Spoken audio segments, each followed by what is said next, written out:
네, 안녕하십니까. 오세백 집사입니다.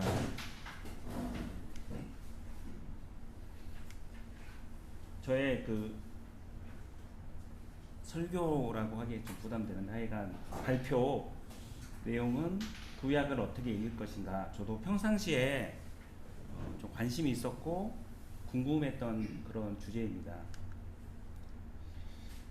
구약을 어떻게 읽을 것인가 고민하기 전에 설교 부탁을 받았을 때 설교를 어떻게 할 것인가 많은 고민과 번민이 들었습니다. 고민하던 중에 저의 유일한 취미이자 특히 유튜브 보기를 하고 있던 중에 유튜브 알고리즘이 왔습니다. 그래서 이 해당 책에 대한 영상을 유튜브 알고리즘으로 알게 되었고, 그렇다면 이 책을 소개해주는 내용으로 한번 해보자 해서 하게 되었습니다. 책 제목은 나를 넘어서는 성경 읽기라는 그런 책이고, 김군주 목사님이 지으신 책입니다. 나를 넘어서는 성경 읽기 전체 개요는 다음과 같습니다. 그러니까 전체적인로 하시고자 하는 말씀은 성경을 우리가 이제 많이 읽고 많이 적용하는데 성경을 제대로 읽으려면 먼저 아는 것이 필요하다, 배움이 필요하다 이렇게 말씀하시고요. 그 배움이라는 게 어떤 거냐면 성경 본문 저자가 누구인지, 그리고 저자와 또 성경을 읽었을 때 그 대상이 되는 수신자가 어떤 누구인지, 또 상황이 어떤지, 그리고 성경이 쓰여졌을 때의 시대와 역사, 문화적 배경에 대한 이해가 필요하다. 그래서 이런 배경에 대해서 이해하고 알아야 된다는 걸 말씀하십니다. 때로 저희가 성경을 읽을 때 저를 포함해서 많은 분들이 적용 중심으로 많이 성경을 읽습니다. 그렇지만 배움이 존재를 하지 않는 이런 적용 중심의 성경 읽기는 자칫 자의적인 해석과 적용에 빠지기 쉽다고 말씀합니다. 자의적인 해석과 적용은 때로는 우리가 원하는 것, 여기서 욕망이라고 표현을 했는데요. 이런 욕망의 투사인 경우가 많음을 저 자신도 많이 느끼게 됩니다. 그래서 나를 넘어서는 성경 읽기의 전체적인 개요는 성경 본문의 원뜻을 탐구하며 노력하는 그런 읽기를 해야 된다고 말씀하십니다. 전체적인 내용은 이렇고요. 저희 지금 이 설교 시간에는 이 구약 여기 7, 8, 9 구약과 신약의 관계가 어떠한가 이런 내용에 대해서 제가 이 시간 설교하고자 합니다. 세 가지 주제가 있는데요. 구약과 신약이 어떤 관계가 있는지. 1번 구약은 하나님의 말씀이다. 2번 사랑으로 성취된 율법. 3번 신약으로 성취된 구약. 이렇게 됩니다. 하나씩 말씀드리겠습니다. 이제 여기 구폰이 있고 신폰이 있습니다. 왼쪽에 이제 폴더폰, 이거 친숙하신 분들이 있죠. 저도 솔직히 친숙한데요. 여기 이제 우리 이런 폰을 처음 보신 분도 계실 겁니다. 두 번째 여기 최신 폰입니다. 이거 구폰이고 신폰이고, 저희 집에도 이런 폰이 몇 개 있거든요. 그래서 구폰, 그러니까 이 쓰지 않은 폰은 그냥 저기 금고 속에 그냥 버려져 있습니다. 아무 보지도 않고. 그러니까 당연히 신폰을 쓰겠죠. 구약과 신약도 마찬가지입니다. 우리는 구약과 신약 이런 이분법적인 사고로 구약과 신약을 바라봅니다. 구약은 우리는 보통 옛 언약이라고 그래서 영어로도 올드 테스트먼트라고 그러고, 신약은 새로운 언약이다, 뉴 테스트먼트다. 이게 이제 왜 이렇게 이분법적인 사고라고 말씀을 드리냐면, 아까 옛날 이런 폴더폰이 있으면 옛날 거는 당연히 저도 안 쓰시겠잖아요. 마찬가지로 옛 언약, 새 언약에 이렇게 규정을 지으면 보통은 이렇게 생각할 겁니다. 새 언약이 있으니까 옛 언약은 더 이상 효용성이 없다, 쓸모없다, 뭐 그런 생각에 우리가 그런 이분법적인 사고를 할 수가 있습니다. 그렇다면 과연 이제 구약은 저희가 이제 신약 시대에 살고 있기 때문에 더 이상 쓸모없는 옛 언약인가, 이런 주제입니다. 똑같습니다. 구약, 신약인가? 아니다라는 겁니다. 말씀하신 거는 아니다. 구약은 뭐 옛 언약이라고 뭐 약간 말장난일 수도 있는데 옛 언약이 아니라 첫 번째 언약이다 이렇게 말씀하십니다. 그래서 오늘 성경 본문 말씀인 디모데후서 3장 16절 모든 성경은 하나님의 감동으로 된 것으로 교훈과 책망과 바르게 함과 의로 교육에 유익하니 해서 이 모든 성경은 당연히 지금의 신약 성경을 말하는 건 아닙니다. 왜냐하면 이 디모데후서에 쓰여질 당시에는 아직 신약 성경은 정경화되지 않았기 때문입니다. 그래서 모든 성경은 구약 성경을 가리키고 그 당시에도 아마 바울의 편지와 복음서들이 조금 있긴 있었을 겁니다. 그래서 바울의 편지와 복음서 일부를 가리킨다고도 볼 수 있습니다. 그렇지만 주로 구약 성경을 가리킨다고 봅니다. 그래서 이 디모데후서 3장 16절 말씀하신 것과 같이 이 구약이라는 것은 옛 언약이 아니라 이 디모데후서 3장 16절에 쓰여질 당시 그리고 현재 지금 시대에서도 매우 유효한 첫 번째 언약이다라고 말씀을 합니다. 뭐 참고로 이제 구약과 신약의 정경 확정은 잘 아시겠지만 구약은 이제 지금 우리 39년은 기원은 90년도에 암니아 회의라는 데 정해져 있고 신약은 최종적으로는 조금 4세기 말에 이르러서 27권이 정해졌다고 합니다. 예, 예. 구약과 신약의 이분법적 사고의 두 번째는 이제 보통 우리가 어떻게 알고 생각을 하냐면 구약은 율법이다.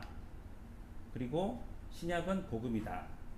구약은 어떤 법을 지켜야 되는데 그걸 우리가 지키지 못했다. 신약은 신약 시대에 그래서 우리는 은혜로 말미암아 복음으로 구약 시대에서 벗어나서 새로운 신약 시대이다. 이렇게 보통 이제 그런 이분법적 사고로 가지고 있거든요. 아니다입니다. 이 책에서 말씀하시는 것은 아니다. 구약도 신약도 동일하게 은혜와 제자도이다. 그러니까 아까 구약은 율법이라 그랬는데요. 앞에 은혜와 율법이다. 구약을 자세히 잘 살펴보면 은혜도 많이 있습니다. 그래서 은혜와 율법이고 신약도 아까 복음이 은혜인데 복음이라고 얘기했는데 당연히 이제 저희들이 은혜로 복음을 받아들이지만 많은 분의 복음을 받아들이고 이후에 우리가 어떤 삶을 살아야 되는지 그 제자도에 대해서 많이 설명하고 있습니다. 잘 아시겠지만 로마서 4장에 보면 다윗이 아브라함과 다윗의 예를 들면서 믿음으로 말미암아 은혜로 구원을 받았다. 구약의 대표 인물이죠. 그렇게 얘기를 하고 있습니다. 아까 말씀드린 신약도 제자들에게 요구되는 복음을 받아들인 이후에 규례와 제자도가 있습니다. 그래서 아까 말씀드렸듯이 구약이든 신약이든 우리는 은혜로 말미암아 하나님과 회복되었고 그 이후에는 우리에게 주어진 귀한 제자도를 따라서 삶을 살아가야 합니다. 자, 그러면 이제 원래 본문 제목의 설교 제목이 구약을 이제 어떻게 이해할 것인가? 구약은 그래서 아까 말씀드렸듯이 구약이든 신약이든 해당 본문이 쓰여진 시대에서 무엇을 말하고자 했든지 먼저 파악하려는 노력이 중요합니다. 그리고 그 본문을 우리가 지금 현재 살아가는 현실에 대해서 현실에 대해서는 무엇을 말하고자 하는 제시하고자 하는 노력이 필요합니다. 그래서 먼저는 그러니까 이게 이제 이 책에서 많이 이제 말씀하시는 내용은 1번과 2번이 있는데 2번이 먼저 선행돼서는 안 된다는 겁니다. 1번이 먼저 선행이 돼야 된다는 거죠. 그래서 1번이 먼저 이루어지고 1번의 토대 위에서 2번이 이루어져야 된다는 겁니다. 그런데 이제 문제는 1번을 먼저 하려고 그러면 공부와 아까 배움이 좀 필요합니다. 역사적 문화적 배경에 대해서 조금의 공부가 필요하고 약간의 노력이 필요합니다. 그래서 여기서 이 책에서 예시를 든 거는 뭐냐면 국가나 사회 공동체를 어떻게 이해할 건가. 개인의 삶도 중요하지만 갈수록 우리의 국가, 우리의 사회 공동체가 어떤 방향으로 나아갈 것인가. 그런 게 참 중요한 주제 같습니다. 그럼 거기에 대해서 우리가 신약에서 성경에서 답을 얻고자 해서는 어떤 걸 봐야 되는지. 신약은 잘 아시겠지만 1세기 교회의 상황과 문제고 로마 제국이 식민지일 때 식민지 지배에 있던 그런 상황입니다. 쉽게 말해서 나라가 존재하지 않았던 상황입니다. 반면에 구약은 자신들의 나라가 존재했던 그런 상황이고 아주 센 열광 가운데 있었던 교회입니다. 그래서 우리가 국가나 사회 공동체에 대한 하나님의 뜻을 알고자 한다면 어떻게 보면 신약보다는 구약을 봐야지 더 잘 알 수 있다는 겁니다. 그래서 이 국가나 사회 공동체에 대한 하나님의 뜻은 구약을 통해서 알 수 있는데, 그러면은 국가나 사회 공동체에 대한 하나님의 뜻은 무엇인가? 여러 구약 성경 구절에 많이 나와 있는데요. 결론적으로는 여기 에레미야 22장 3절에 보면 여호와께서 이와 같이 말씀하시되 너희가 정의와 공의를 행하여 탈취당한 자를 압박하는 자의 손에서 건지고 이방인과 고아와 과부를 압제하거나 학대하지 말며 이곳에서 무지한 피를 흘리지 말라. 그러니까 하나님의 국가나 사회 공동체에 대한 뜻은 정의와 공의가 이루어지고 약자에 대해 배려를 하고 억울한 자들이 생기지 않게 하는 그런 사회 공동체와 국가를 만들어라. 그것이 바로 하나님의 뜻이라는 것을 구약 말씀을 통해서 알 수 있다는 것입니다. 예, 두 번째, 이제 첫 번째 했고요. 두 번째는 이제 사랑으로 성취된 율법입니다. 책의 저자는 기존 구약 읽기에 대해서 약간의 문제 제기를 합니다. 구약을 읽을 때, 또 신약도 마찬가지, 특히 구약을 읽을 때 아까 말씀드렸듯이 구약의 말씀은 대부분 많은 경우에 공동체나 국가에 대한 말씀입니다. 근데 그거를 우리 모두는 그거를 개인적 차원으로 축소해서 읽어왔다는 것입니다. 예를 들어서 구약에 두려워 말라는 많은 그런 구절이 있습니다. 근데 이거는 자세히 보면 국가 간의 전쟁이 있는 그런 상황 가운데서 국가 전체에 이스라엘에게 주어진 경우가 많습니다. 잘 아시겠지만 강력한 열강에 둘러싸여 있었던 작은 민족 이스라엘을 향해 하나님이 열방을 두려워하지 말라, 주위의 큰 나라들을 두려워하지 말라 말씀하시는 것입니다. 이렇게 출애굽기, 여호수아, 역대하, 이사야 이렇게 나와 있습니다.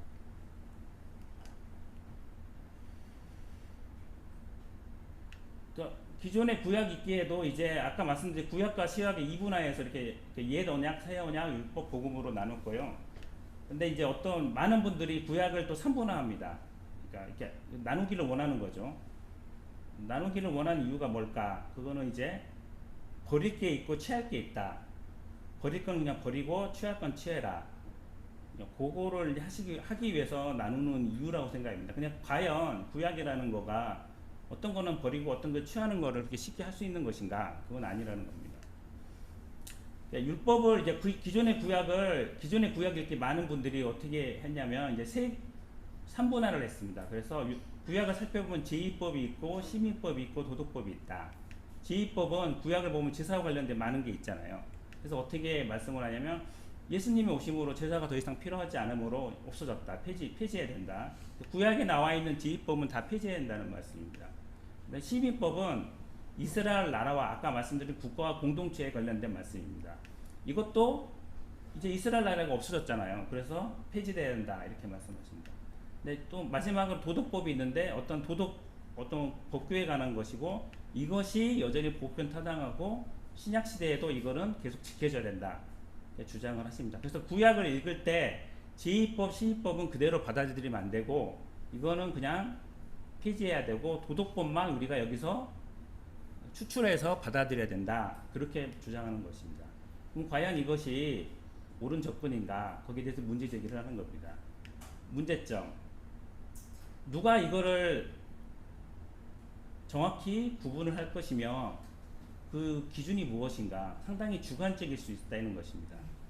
예를 들어 보겠습니다. 11조가 레위기 27장 30절 32절에 있고 다른 데 많이 있습니다. 이거 각각 하나의 주제마다 조금 이제 어떻게 보면 논쟁이 많을 수 있는 주제인데 그냥 책에 나와 있는 대로 말씀드리겠습니다. 11조 이게 아까 말씀드린 대로 제2법인지 시민법인지 도덕법인지 각자의 주관에 따라 다릅니다. 11조를 도덕법이라고 주장하신 분들은 당연히 지금도 열심히 해야 한다고 주장할 것이고 아니다 그거는 제2법이다 그러면 더 이상 하지 않을 겁니다. 안식일도 마찬가지입니다. 출애굽기 20장 8절 11절 이제 뭐 이거 또 그렇게 돼 있고 제가 이제 이거 준비하면서 네이버에 안식일 쳐봤거든요. 가장 많이 나온 거는 안식일 주장하시는 이제 여기 교단 있잖아요. 이렇게 심하게 주장하시는 그 교단에서 무조건 지켜야 된다. 그런 식으로 이제 해석을 합니다. 그러니까 이제 그분들은 이거를 야 도덕법처럼 생각하시는 거죠. 그 다음에 희년이라는 거 50년마다 토지가 원주인에 돌아가도록 규정하는 희년 규정이 있습니다. 그것은 레위기 25장입니다. 이거를 폐지해야 되는 제2법으로 여길 것인지 시민법 아니면은 지금도 유효한 도덕법으로 여길 것인지 7년마다 빚을 탕감하는 7년 면제령 균형이 있고 이거 신명기 25장에 나왔습니다. 이거를 지금도 계속 해야 되는지 말아야 되는지 땅이 아주 많으신 분들은 아마 반대하실 것 같습니다. 여기 희년 구제를 혹시 그래서 이제 그렇던데 이 중에서 제일 헷갈리는 거는 다 헷갈리는데요. 솔직히 말씀드려서 근데 시민법이 가장 애매모호합니다. 그러니까 국가인 이스라엘 관련된 여관법으로 여겨져서 이스라엘이 지금 사라졌잖아요. 그래서 효력이 없다고 봅니다. 여기서 약간 궁금한 건 지금 이스라엘이 있기 다시 생겼잖아요. 거기서는 구약을 어떻게 바라보는지 뭐 제가 거기까지 알아보지 못해서 궁금하긴 합니다. 그래서 시민법이라고 우리가 보통 말을 하는 면제년, 아까 말씀드린 희년, 재판제도, 올바른 왕정된 규례를 어떻게 이거를 폐지시킬 것인가 아니면 어떻게 받아들일 건가. 그러니까 대부분 어떻게 생각하냐면 하나님이 기뻐하시는 올바른 사회체제에 관련된 말씀인데 지금은 신약시대는 더 이상 유효하지 않다고 생각합니다. 그렇게 많이 사람들이 생각하고 그러니까 이제 이걸 어떻게 그러면 성경에 있긴 있잖아요. 그래서 성경을 읽고 이제 해석을 해야 되니까 어떻게 해석을 하냐면 공동체나 국가에 대한 말씀은 아니다. 이거는 개인적인 어떤 영적 의미로 읽고 해석한다. 그렇게 말씀을 하게 됩니다. 그래서 어떻게 해석을 하냐면 예를 들어서 희년이다. 50년마다 한 번씩 그러는데 이거는 50년마다 한 번씩 그 땅에 대한 그거를 자유케 하는 거니까 이거는 나의 죄를 자유케 해주셨다. 그렇게 이제 해석을 하시고 재판에 대한 정의랑 공의가 많이 있죠. 이거는 나는 죄인인데 이런 복잡한 재판 없이 나를 공의롭게 해주셨다. 그렇게 해석을 합니다. 7년마다 함께 있는 면제년은 내 죄를 면제하고 탕감해 주셨다. 이렇게 해석을 합니다. 그래서 이제 이거의 문제점은 사회 구조적 문제를 인식하고 비판하고 바꾸기보다는 그거에 관련된 말씀이 아니다. 그렇게 얘기를 하고 그냥 나 자신의 죄악을 돌아보고 회개하고 나는 구원받으면 구원받는다. 그렇게 해석을 한다는 말씀입니다. 그래서 이제 시민법은 버리고 과연 아까 말씀드린 이런 시민법은 버리고 도덕법만을 취해야 되는가? 그게 아니라고 말씀을 합니다. 예수님께서 내가 율법이나 선지자를 폐하러 온 줄로 생각하지 말라. 폐하러 온 것이 아니라 완전하게 하기 위해서 오셨다고 이렇게 말씀하셨습니다. 그래서 구약의 말씀이 폐지되는 것이 아니라 구약의 말씀이 예수님 안에서 참으로 현실이며 실제로 드러나는 것이 신약의 시대이다. 그래서 시민법이라고 해서 무조건 버리고 폐지할 것이 아니라 시민법에서 드러난 하나님의 뜻이 무엇인지를 알고 그거를 지금도 이 시대에 적용해야 된다. 그 말씀입니다. 어떻게 해석하고 적용할 것인가? 뭐 여러 가지 이제 방법이 있는데 이제 결론은 구약의 모든 말씀은 제2법이든 시민법이든 도덕법이든 관계없이 내 이웃을 내 몸처럼 사랑하라는 이런 사랑의 빛으로 해석하고 풀이되고 적용돼야 됩니다. 만약에 구약의 어떤 본문을 결과를 해석하고 그 결과적으로 적용을 했는데 예를 들어서 차별과 혐오를 조장했다. 그러면은 이제 보통 올바른 해석이 아니라는 그런 말씀이죠. 그런 결과와 적용이 사랑을 촉진하는 그런 결과였다. 그러면은 올바른 해석이다. 이렇게 말씀을 합니다. 예, 여기까지고 이제 마지막으로 신약으로 성취된 구약입니다. 예수님께서는 구약을 성취하러 오셨다고 말씀을 하십니다. 그래서 누가복음 4장 16절 21절인데요. 그래서 주의 성령이 내게 임하셨으니 이는 가난한 자에게 복음을 전하게 하시려고 내게 기름을 부으시고 나를 보내사 포로된 자에게 자유를 눈먼 자에게 다시 보게 함을 전파하며 눌린 자를 자유롭게 하고 그리고 19절 21절 이에 예수께서 말씀대 이 글이 오늘 너희 그게 응하였느니라. 이거 이사야 말씀은 예수님께서 인용하신 건데요. 예수님께서 이 말씀을 보여주시면서 이 글이 너에게 응했다. 예수님께서 오심으로 이렇게 말씀을 하신 겁니다. 응하였다. 이거는 이제 다른 말로 성취하였다하고 똑같은 말인데요. 이사야서 말씀이 예수님이 오심으로 성취되었다고 선포하신 겁니다. 무엇을 성취하신 것인가? 예수님께서 그 당시에 보통 이제 이렇게 많이들 생각을 또 하십니다. 예수님께서 오신 게 구약의 예언이 성취됐다. 나귀 타고 오셨잖아요. 뭐 당연히 맞습니다. 스가랴 9장 9절, 베들레헴에서 나오셨잖아요. 미가서 5장 2절.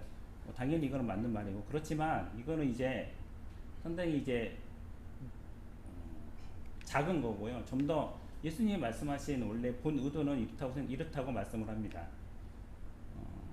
예수님이 구약에 대해서 무엇을 성취하시는가? 구약, 아까 말씀드린 구약이 증거하고 선포한 이런 모든 거를 변화돼야 될 세상 전체를 현실과 일상으로 만드셨습니다. 구약의 말씀이 단순히 이제 어떤 거는 버리고 어떤 거는 폐지될 그런 것이 아니라 구약의 모든 말씀을 살과 피를 가진 사실이고 현실임을 드러내셨습니다. 예수님 본인께서는 이 구약을 하나님 말씀으로 믿고 당연히 사셨고, 이 말씀이 그 예수님 당시 시대에서도 적용하는 것이 불가능한 거나 비현실적인 것이 아니다. 이것을 온전히 살아나고 소망하고 실제로 꿈꾸셨습니다. 그래서 우리 이제 예수 믿는 우리 모든 사람들은 이 예수님께서 걸어가셨던 길을 걸어가고, 구약의 약속하고 선포한 말씀을, 이건 제가 쓴 게 아니라 책에 나와 있는 오늘의 끔찍한 현실, 아마 예수님 그 당시의 현실도 상당히 끔찍했을 거라고 생각합니다. 이 현실에도 불구하고 구약에서 말씀하고자 하는 하나님의 뜻을 오늘 각자의 현실로 살아가는 자들이 바로 예수님을 믿는 자들이라고 말씀드립니다. 결론입니다. 따라서 예수를 믿는 자들은 이 하나님 구약의 말씀을 오늘의 이 시대에도 바로 현실로 살아가고자 하는 사람들이라고 말씀을 합니다. 네, 이상입니다.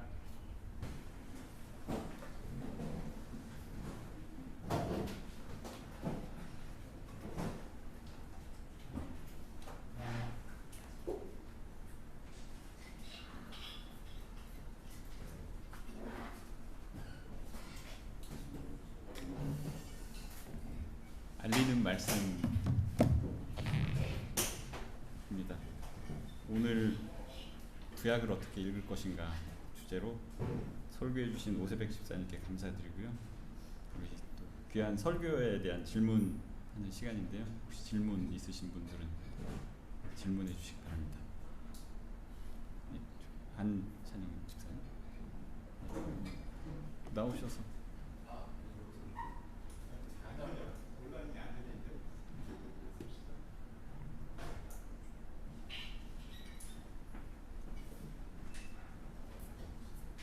여기서 한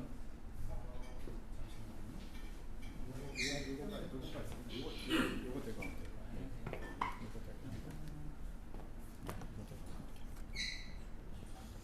네, 여기서 이렇게 하면 될까요? 오승민 집사님 오늘 설교해 주셔서 감사합니다. 제가 그 오승민 집사님 설교를 이렇게 들으면서 정리가 잘 안 돼가지고 결론이 뭔지 제가 그래서 저기 우리 오승민 집사님이 좀 결론이 뭔지 좀 알려주시면 감사하겠습니다.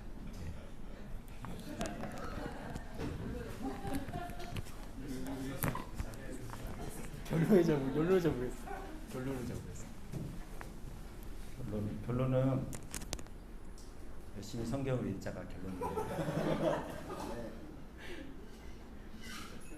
아니 뭐 이제 이게 마지막 페이지. 열심히 성경을 읽자가 결론이고, 성경을 읽을 때 이제 제가 이게 뭐 양쪽이 다 있는 것 같아요. 이 본문 자체에 대해서 열심히 또 공부를 또 해야 되고, 또 거기에서만 또 그쳐서는 안 되고, 그거를 나의 현 상황과 나의 개인적 삶에도 적용을 해야 되고, 그리고 우리가 이제 공동체에도 살고 어차피 시민으로서 살잖아요. 공동체와 시민 가운데에서 우리 공동체 시민이 나아갈 또 방향에 대해서도 같이 고민해야 되고, 그러니까 모든 걸 아우러서 이렇게 치우치지 말고 함께 다 같이 해 나가자. 이게 결론입니다. 예? 예, 좀 어렵습니다. 이게 그게 과정이 그렇게 그러니까 분명히 이제 아까도 여기도 책 본문에도 나오는데 그러니까 이게 쉽진 않고 이게 어려운 과정이죠. 예. 그러니까 노력이라는 단어가 되게 많이 나오거든요. 그러니까 노력을 좀 많이 해야 되고 이제 이게 기도도 많이 해야 되고 그런 과정이라고 책에 나와 있습니다.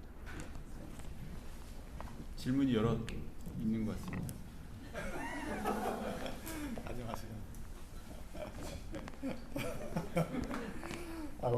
사실 저기 오지사님이 강의하신 것 중에 조금 내용이 있긴 한데 그러니까 이제 김문주 목사님이 성경을 읽을 때 이제 배경이나 역사적인 배경이나 뭐 수신자의 그런 상황이든지 이런 거를 좀 아는 게 이제 도움이 된다. 아는 게 그 성경 말씀을 뜻을 이해하는 데 도움이 된다고 하는데 사실 어렵잖아요, 그죠? 그거를 그쵸, 우리 평신도들이 그거를 이제 연구해서 이렇게 관련 책들을 찾아봐서 이렇게 하기가 쉽지 않잖아요, 그죠? 쉽지 않아요. 그게 참 어려운 부분인 것 같아요. 성경 어려운 부분인 것 같은데 우리가 그 성경 본문 어떤 본문의 배경, 역사적인 상황 이런 것들을 많이 공부하지 않고서도 성경을 해석하는 데 있어서 크게 오류를 피할 수 있는 그런 방법이 있으면 조금 그러니까 우리가 막 이렇게 열심히 공부해서 그 배경 막 이렇게 역사적으로 이렇게 많이 이렇게 공부하기 쉽지 않으니까 현실적으로 보면 우리가 그러니까 그렇게 안 하면서도 구약 성경을 읽을 때 좀 그런 성경의 오류를 좀 피할 수 있는 방법이 어떤 게 있을까요? 좀 그런 거 혹시 저는 책에 그런 내용들이 조금 있을까요? 그런 거. 잘 모르겠습니다. 근데 잘 모르겠는데 올해 강의하신 부분 제가 이제 이거 준비하면서 이제 유튜브 보니까 이제 알고리즘이 뜨는데 이제 여러 번 있어요. 근데 이제 어떤 목사님이 이제 이재철 목사님 잘 아시잖아요. 그분이 이제 다른 목사님, 젊은 목사님이 설교하시는 내용을 가지고 얘기를 하신 거예요. 근데 이제 그 히스기야가 아시잖아요. 그 사내립이 내려와 가지고 이제 히스기야 멸망시키겠다 그 이스라엘. 그랬더니 이제 아시잖아요. 그 저기 성전인가 거기 올라가서 기도하잖아요. 그거를 가지고 이제 그 목사님이 설교를 하신 거예요. 그래서 어려운 일이 있을 때는 꼭 성전 교회에 나와서 기도해야 된다. 그렇게 설교를 했다는 거예요. 그거를 이제 이재철 목사님이 이제 비판? 그 말씀을 하신 거예요. 그러니까 이제 근데 본문 그대로 하면 맞는 말이잖아요. 성전에 와서 기도 구약을 그대로 적용을 하자면. 근데 그거를 이제 비판을 그러니까 뭐라 그러신 거예요. 뭐 그래서 이제 그런 것도 있고 또 이제 되게 유명한 구절 같은 경우에는 이제 디모데 후서인가 이제 디모데 보고 이제 건너오라 그런 말씀이 있거든요. 어딘가요? 예. 이게 도우라 했는데 이제 우리 잘 아시는 우리 보네퍼 목사님이 그 구절을 보고 이제 미국에 있다가 이제 거기로 가신 거예요. 독일로 다시. 그거는 개인적으로 적용한 말씀은 아니고 그냥 바울이 디모데한테 오라는 말씀이었는데 보네퍼 목사님은 그거가 이제 성령의 감동을 받아가지고 내가 이렇게 미국에 있으면 안 되겠다. 다시 독일로 가야겠다. 그래서 이제 우리가 알고 있는 그 보네퍼 목사님이 나온 거거든요. 그래서 이제 결론은 뭐냐면 저도 정해지지 않았지만 이제 정확하게 내가 성경을 읽었을 때 이것이 정말 하나님의 뜻이고 나에게 주어진 말씀이고 나의 자기적인 아까 욕망의 투사라 그랬잖아요. 저의 욕망의 투사가 아니고 자의적인 해석이 아니다. 그걸 구분하는 것이 어떤 것이냐. 개인적으로는 잘 모르겠지만 일단 자기 자신을 잘 돌아봐야 되고 그리고 이제 약간 이제 이게 맞는 거다 이런 것도 확신하기 전에 이게 이제 보편적으로 이게 또 받아들일 수 있는 것인가를 또 주위 사람들한테도 이렇게 많이 구하고 또 알아보고 여러 가지 방편을 해야 될 것 같아요. 하나의 위편이 전문적으로 이렇게 황금률적으로 이렇게 딱 이렇게 할 수 있는 거는 없지 않을까. 한번 그렇게 생각해 봅니다. 예, 죄송합니다. 하시죠. 또 혹시 이제 구약에 대해서 이제 뭐 너무 구약 성경이 정말 수천 년 동안 수많은 저자에 의해서 이렇게 기록이 되다 보니까는 서로 너무 모순되는 이제 주장도 많고 되게 어디에 뭐 이제 중점을 둬야 되는지도 모르겠고 이제 뭐 보통 읽으면은 너무 동떨어진 얘기도 갖고 같은데 아까 이제 얘기하신 것 중에 이거를 구약을 개인적으로 적용하다 보니 문제가 생긴다. 원래는 이거는 사회나 어떤 거시적으로 적용을 해야 될 부분이 많은데 개인적으로 적용하니까 문제가 생긴다고 얘기하셨는데 저는 구약이 뭐 간단하게 두 가지만 얘기하면은 구약이 전반적으로 이스라엘 백성 중심주의다 보니까 그게 우리가 이제 뭐 지금 현대 사회에서 적용하자면은 뭐 다른 민족에 대한 배척도 있고 그리고 또 솔직히 하나님의 속성도 되게 심판자잖아요. 뭐 이제 신약이랑 다르게 사랑의 이제 하나님이 아니고 심판자의 하나님으로서 되게 어떻게 보면 되게 뭐 자식까지 죽여가면서 이제 뭐 그 죄는 아니지만